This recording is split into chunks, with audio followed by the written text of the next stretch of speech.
Flash you at 8. All right, you're recording. All right. Video game violence has been something that's been in the news a lot lately.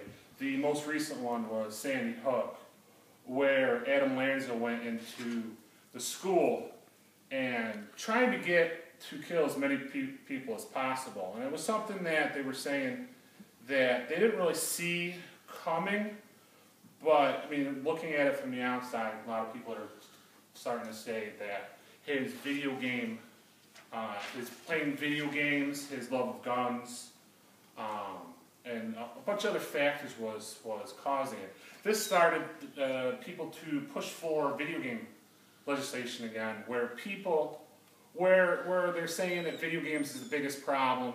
It's a big factor. Same thing they're doing with gun control, limiting the number of clips, number of bullets in the clip. They think it's something that's actually going to help when, in turn, they can get these things anywhere. But Adam, he was a gun enthusiast. His mom took him to the shooting range a lot. They had a bunch of guns in the house. That's where he got a lot of his guns from. But the biggest thing that to get back to the video game part was he played Call of Duty, which is a shooter game. You go around and you basically shoot each other. You've got all types of weapons. And you get rewarded with the higher kill counts you get rewarded for. The whole point is trying to kill as many people as possible. And he also played a game called StarCraft. It's a computer game where you are an alien races are fighting each other and you try to kill each other to win. That brought up the point. I mean, people see that if they don't really understand what the games are. They think they're violence and they're gonna be affected by them. They even showed this in the 1960s. When the TV started first coming out, they were blaming violence on the TV. The problem is violence has been around a long time. There was a Dutch shooter that had a lot of. He did the same thing like Sandy Hook did, and he played video games, but he also followed Muslim extremists, a lot of history books. So at that point, you're wondering, is it the video games or it's how the things he found interesting.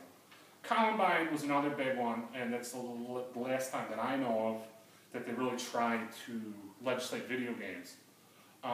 The shooters had rumored that they had a Doom level. It's an old computer game where you just go around and shoot monsters, but they changed it to where they thought it was a school. Nobody ever found that, but it's just a rumor that's been going around. Gerald Block, a researcher in Portland, concluded that both Eric Harris and Dylan Klebold, they went on a shooting rampage after the parents took away their video games. They ended up saying that they relied on a virtual world of computer games for the rage and spend their times, and cutting them off in 1998 is what they ended up causing the problem. All this, it shows that, it shows that there is something to go along with it, but it's not the biggest factor. There were studies done that shows there is a link if they're aggressive. And if you've ever known a video gamer, they get mad when they die, they get mad. Just about anything. In violent video games is more. But you see it in games like Madden or just anything. Even Tetris when you get a line not quite right. But if you look in the crime rates in the last 40 years, when they become more popular, there shows a lot of rates. If you look at the first graph between 1996 and 2007, as the video games just exploded in the amount of sales, they're actually becoming one of the most profitable entertainment markers. And you see the line goes down. It's pretty steady, but it's in the amount of millions. If you look at the second one, which is the one that was interesting to me, the bar graph shows that the video game showed in the amount of millions, and the line goes down quite a bit for the violent crimes committed by youthful offenders. The third one, it's basically the same thing, except it's a little longer. The one that I like is the fourth one, the different types. Going from 1995, total violent crimes was 115,000. And in 2008, it was about 74,000, which is a 33% decline. And then if you also look at the violent crime rate between 1986 and 2008, that's per 1,000 inhabitants in a city. That's a steep decline. I mean, it's a steep decline in the whole 22 years. I mean, this doesn't really show that there's a exact problem. I mean, it doesn't prove that video games aren't the problem, but it shows that there isn't an increase of violence after video games. It comes up.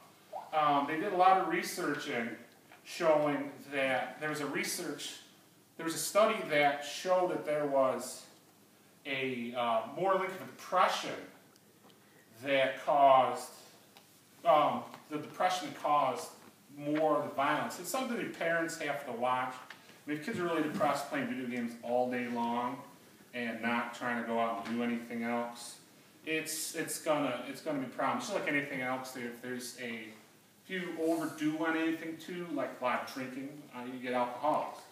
If you start eating too much, you develop health problems. Just about anything in too much. They actually started proving that there was health benefit. There's a researcher that shows that it can actually improve your vision, your attentiveness, which is kind of contrary to what most people think, that kids would be more harder to pay attention. But the confined space of the video of the screen, they have to keep track of small things real quick. One test that they did was they showed that there was about 5 or 6 yellow dots and 1 blue one, and what they had to do was watch. What they had to do was watch that the blue dot and see what happened when it went away. If they had to track it. Most people could do 1. Once you get to 3, people had problems. Video gamers actually could do it, and they actually had people who never played video games do it first and then do it again, and they actually had better scores. Same thing with visions. After playing video games for a while, their vision actually got a little bit better. There's good things that go along with it. But that's what I wanted to go over, showing, that there isn't real conclusive evidence, but that's kind of, can go either way. But there's nothing showing that video games is the problem. It's more that you got to monitor the person instead of the video game.